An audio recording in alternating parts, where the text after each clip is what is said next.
The Greek government is hopeful that it can hammer out a deal with its EU creditors to alleviate the increasing debt burden that the country owns. The International Monetary Fund has recently said that Greek debt would become explosive after 2030. It comes as the German finance minister, Wolfgang Schäuble, says that Greece could cut its debts only by leaving the single currency. Dhaval Joshi is from BCA Research, who's with us now with some more analysis on this.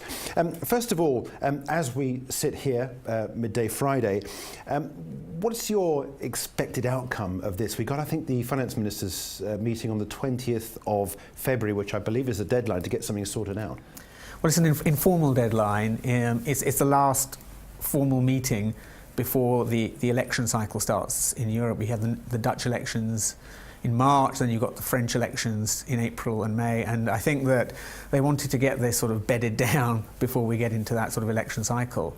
But I think before that, there is a meeting of the Greek finance minister with the decision makers in Brussels, and there's some sort of optimism that some compromise arrangement is going to be coming out of that meeting as soon as the next couple of days or so. This word compromise comes up a lot when we're dealing with some really weighty, meaty issues that effectively is going to give direction ultimately to the eurozone and the EU. You can't carry on doing compromises all the time. There's got to be a solution to get the underlying foundation problem sorted out. The underlying foundation is Greece has to generate primary surpluses. So the government has to basically have an excess of money at the end of each year to pay down its debts. And how it does that, that's where you can get some sort of compromises.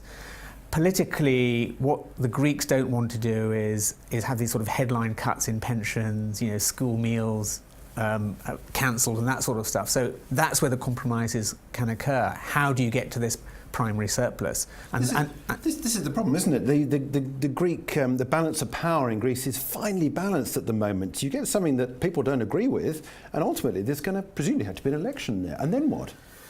Well, I think this is why I think the people in Brussels know that Tsipras's position is not as strong as he thinks it is. Tsipras thinks that the EU's position is not that strong because you have this election cycle coming up. You also have Donald Trump trying to wrest the EU apart, and you've got Brexit starting. So you've got classic game theory going on right now, where each side is saying, well, how much can I get out of the other side before they blink? And that's exactly what's happening at this moment in time. Is Wolfgang Schäuble right? The only way they can cut their debt is by leaving the eurozone? For the face value of their debt, yes. But you can sort of go into the mathematics of this. You can reduce the sort of, if you like, the real value or the present value of debt by reducing interest payments or the timing of interest payments. So that's where there is an element of compromise possible. Who stands to lose most out of that? Is it the eurozone? Is it the EU? Who is the one that's going to lose out? Because ultimately you're saying to someone that's lent the money, you're not going to get it all back.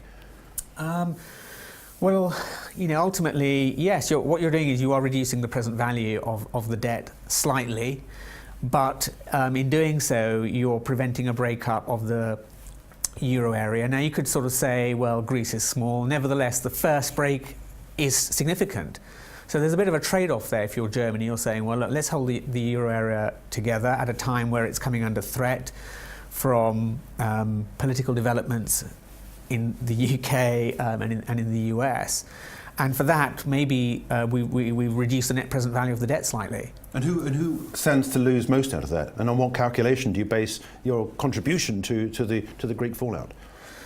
Well, I mean, anyone who holds Greek debt, so that would be the ECB, the ESM, the IMF to a certain extent from previous bailouts, will to a certain extent lose out if the net present value has diminished.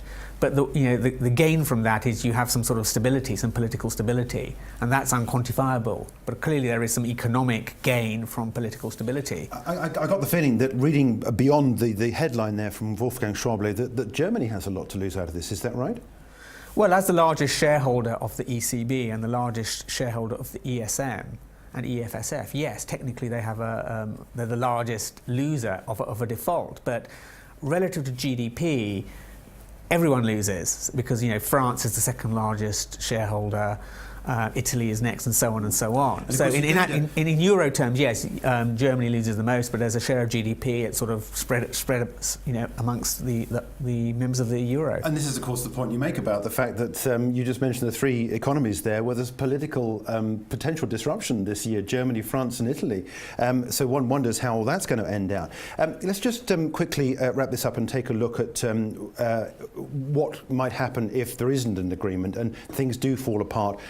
Is there likely to be, I mean, Greece, let's say, exits, is there then likely to be another weak member that might pop up all of a sudden, has got problems that Greece has got now that we don't really know or don't really see too much about because Greece is the headline? I mean, are we looking at Spain and Portugal?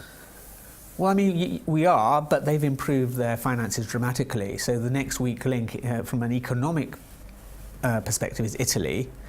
But even Italy's improved its finances since the low point of 2011. So the question, and this is the question we had 2 or 3 years ago, is Greece an outlier? And in many ways, it is an outlier. However, in the sort of current fragile sort of situation politically, it could be the straw that breaks the camel's back. So you've got to be very, very careful. I mean, in terms of the actual, the question right now is, will a deal be struck imminently?